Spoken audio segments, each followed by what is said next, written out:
Adding texture to a wall can make it really interesting. So here's a fun DIY way to recreate the Asian Paints Royale Play Crinkle effect. Here's what you need to get started. Tracing paper, adhesive, gold powder, brushes, and a roller. Step 1. Dilute. Mix about half a cup of Asian Paints adhesive with 1 liter of water. You can mix more of the solution using this ratio based on the size of wall you need to cover. Step 2. Stick. Coat the sheets of tracing paper with this solution and then stick them onto the wall. You can use the roller to smooth the papers down. Step 3. Repeat. Repeat the process till the whole wall is covered. Don't worry, it's fine if the sheets overlap a little. Step 4. Dry. Let it all dry for a couple of hours.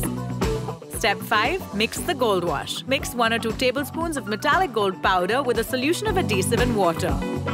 Step 6. Apply. Finally, paint a thin layer of the gold solution onto the dry tracing paper. The result is a beautiful wall that makes a statement full of class and elegance.